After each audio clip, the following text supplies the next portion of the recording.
नमस्कार दोस्तों, स्वागत है आपका आज के पावन और पवित्र कथा में। आज की कथा मां काली का पुराण अध्याय 2 है। आज की कथा में ब्रह्मा मोह का वर्णन है। आपने शिव महापुराण, विष्णु पुराण, श्रीमद् भागवत गीता पुराण सुना होगा। आज हम आपको मां काली का पुराण कथा सुनाने जा रहे हैं। इस पावन और पवित्र कथा को आरंभ करने से पहले आपने अभी तक हमारे चैनल को सब्सक्राइब नहीं किया तो सब्सक्राइब जरूर कर दें और घंटी के निशान को दबा दें ताकि मेरी हर वीडियो का नोटिफिकेशन आप तक सबसे पहले पहुंचे और आप हर पावन और पवित्र कथा का लाभ उठा सके। आइए अब कथा की शुरुआत करते हैं। मार्कंडेय मुनि ने कहा, इसके अनंतर उनके अभिप्राय के ज्ञान रखने वाले सब मुनिगण उस समय में उचित मरीच अत्रि प्रमुखों में नाम रखा था। सृष्टि के सृजन करने वाले दक्ष प्रभुति ने मुख के अवलोकन से ही अन्य सारे वृत्तांत का ज्ञान प्राप्त करके उन्होंने स्थान और पत्नियों को दे दिया था। ऋषियों ने कहा, तुम हमारे विधाता के चित्त का प्रमथन करके समुत्पन्न हुए हो, अतएव तुम मंथन नाम से ही लोक में विख्यात होगे। जगती में तुम कामरूप हो और ऐसा तुम्हारे समान अन्य कोई भी नहीं है। अतएव हे मनोभव, तुम काम नाम से भी जाने जाओ। मदन करने से तुम मदन नाम वाले भी हो और दर्प से शंभु भगवान के कंदर्प हो, इसलिए तुम लोक में कंदर्प नाम भी प्रसिद्ध होगे। तुम्हारे बाणों का जो पराक्रम है, ब्रह्मास्त्रों का भी उस प्रकार का नहीं होगा। स्वर्ग में, मृत्युलोक में, पाताल में और सनातन ब्रह्मलोक में तुम्हारे सभी स्थान हैं, क्योंकि आप सर्वव्यापी हैं। ये दक्ष आपको पत्नी को स्वयं ही देगा, जो कि परम शोभना है। हे पुरुषोत्तम, जो यह आदि में होने वाला यथेष्ट प्रजापति है और यह कन्या ब्रह्मा जी के मन से समुत्पन्न शमरूपा है, जो संध्या नाम से सभी लोक में विख्यात होगी। क्योंकि ध्यान करते हुए ब्रह्मा जी से भली भांति यह वरांगना समुत्पन्न हुई है, इसलिए इस लोक में संध्या इस नाम से इसकी ख्याति होगी। मार्कंडेय मुनि ने कहा, हे द्विजोत्तमो, ये कहकर सब मुनिगण चुप होकर संस्थित हो गए थे। उन्होंने ब्रह्मा जी मुख का अवेक्षण किया और उनके ही समक्ष में विनय से अवनत होकर स्थित हो गए थे।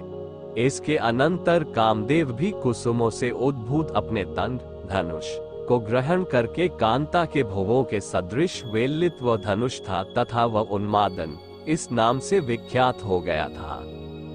हे द्विजोत्तमो, उसने उसी भांति पांचों कुसुमों से विनिर्मित अस्त्रों को ग्रहण किया था, जिनके निम्नांकित नाम है हर्षण, रोचन, मोहन, शोषण और मरण। इन संज्ञा वाले वे बाण या अस्त्र हैं जो मुनियों के भी मन में मोह उत्पन्न कर देने वाले हैं।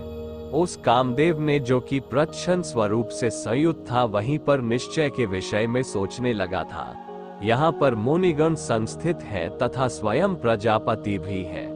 वे सब आज मेरे शरव्यभूत होंगे, यह निश्चित है। मैं भगवान विष्णु और योगिराज भगवान शंभु भी तुम्हारे अस्त्रों के वशवर्ती होंगे। अन्य साधारण जंतुओं की तो बात ही क्या है। ऐसा जो कहा था मैं सार्थक करूं। मार्कंडेय मुनि ने कहा, कामदेव ने यह मन से सोचकर और निश्चय करके पुष्पों के धनुष की पुष्पों की ज्या, धनुष की डोरी कणों के द्वारा योजित किया था। उस समय में आलीर स्थान को प्राप्त करके तथा अपने धनुष को खींचकर धनुषधारियों में परम निपुण कामदेव ने यत्नपूर्वक उसे वलय के आकार वाला कर लिया था। हे मुनि श्रेष्ठों, उस कामदेव के द्वारा कोदंड धनुष को सहित करने पर भली भांति आह्लाद के उत्पन्न करने वाली सुगंधित वायु बहने लगी थी। इसके अनंतर मोह कर देने वाले कामदेव ने उन घात आदि को और सभी मनुष्यों को पृथक पृथक पुष्पों के शरों से मोहित हो गए और मन के द्वारा कुछ विकार को प्राप्त हो गए थे।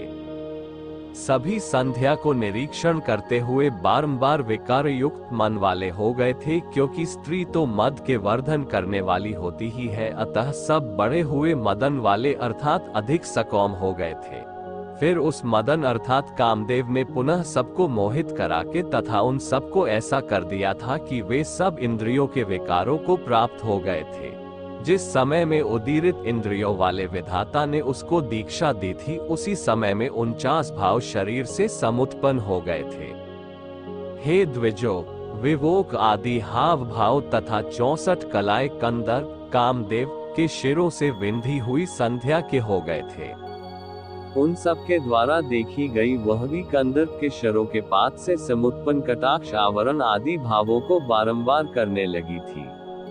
स्वाभाविक रूप से परम सौंदर्यशालिनी संध्या मदन के द्वारा उद्भूत उन भावों को करती हुई तनु उर्वियों के द्वारा स्वर्ग की नदी गंगा की भांति अत्यधिक शोभायमान हो रही थी। इसके अनंतर भावों में समन्वित उस संध्या को देखते हुए प्रजापति धर्माम अर्थात पसीने से परिपूर्ण शरीर वाले होकर उन्होंने भी अभिलाषा की थी। तात्पर्य यह है उनके शरीर में पसीना आ गया और उनकी भी इच्छा हुई थी। ईश्वर ने कहा, हे ब्राह्मण, बड़े आश्चर्य की बात है, आपको ये काम भाव कैसे उत्पन्न हो गया जो कि अपनी पुत्री को ही देखकर काम के वशीभूत हो गए हैं। ये तो वेदों के अनुसरण करने वालों के लिए योग्य नहीं है। आपके ही मुख से कहा हुआ वेदों के मार्ग का निश्चय है कि जैसी माता होती है वैसी ही जामी होती है और जैसी जामी होती है वैसी ही सुता हुआ करती है।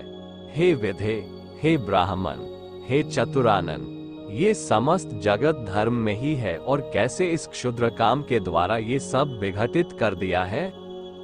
एकांत योगी सर्वदा दिव्य दर्शन वाले किस कारण से और कैसे दक्ष मरीचि आदि मानस पुत्र स्त्रियों में लोलुप हो गए थे।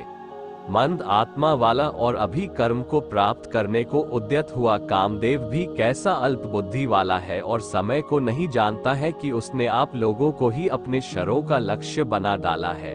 हे मुनि श्रेष्ठ, उसके लिए धिक्कार है जिसकी कांतागण हठपूर्वक धैर्य का आकर्षण करके चंचलताओं में उसके मन को मज्जित कर दिया करती है। मार्कंडेय मुनि ने कहा, उन गिरीश भगवान के इस वचन को श्रवण करके लोगों के ईश लज्जा से एक ही क्षण में दुगुने पसीने से भीगे हुए हो गए थे। इसके उपरांत चतुरानन ब्रह्मा जी ने इंद्रिय संबंधी विकार को निगृहित करके ग्रहण करने की इच्छा समन्वित होते हुए भी उस काम रूप वाली संध्या का परित्याग कर दिया था। हे द्विज श्रेष्ठो, उसके शरीर से जो पसीना गिरा था उससे अग्निश्वात वर्हिषद पितृगण समुत्पन्न हुए थे। ये सब भिन्न हुए अंजन के सदृश थे और विकसित कमल के समान इनके नेत्र थे। ये अत्यंत अधिक यति, परम पवित्र तथा संसार से परमाधिक विमुख हुए थे। अग्निश्वात 64 सहस्र कीर्तित किए गए हैं। हे द्विजगणों, 86,000 वर्हिषद बताए गए हैं।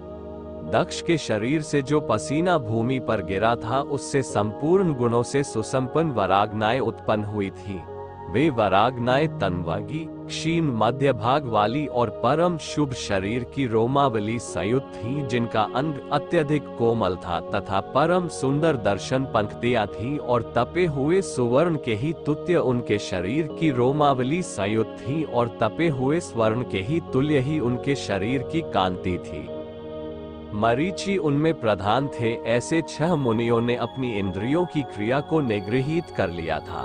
उस समय क्रतु, वशिष्ठ, पुलस्त्य और अंगिरस के आदि चारों का जो प्रस्वेद भूमि पर गिरा था उससे हे द्विज श्रेष्ठो दूसरे पितृगण समुत्पन्न हुए थे। वह सीमाएं आजपय नाम से तथा अन्य सुकाती थी। वे हविर्भुक थे जो कव्यवाह प्रकीर्तित हुए थे। सोमश जो थे वे ऋतु पुत्र थे। सुकालिन वशिष्ठ मुनि के पुत्र हुए थे। जो आदप नामक थे वे पुलस्त्य मुनि के पुत्र थे और हविष्मंत अंगिरा मुनि के सुत हुए थे। हे विपेंद्रो, उन अग्निश्वातादिक के उत्पन्न हो जाने पर इसके अनंतर लोकों के पितृवर्गों में सब और कव्यवाह थे। समस्त प्राणियों के ब्रह्मा जी ही पितामह हुए थे और संध्या ही पितृ प्रसूता हुई थी, क्योंकि सब उसके ही उद्देश्य से हुआ था। इसके अनंतर भगवान शंकर के वचन से वह पितामह बहुत लज्जित हुए थे और शीघ्र ही कुंठित किए हुए मुख से संयुक्त ब्रह्मा जी कामदेव के ऊपर अत्यंत कुपित हो गए थे। वह कामदेव भी पहले ही उनके अभिप्राय का ज्ञान प्राप्त करके उसने पशुपति विधि से डरे हुए ने शीघ्र ही अपने बाण को समेट लिया था।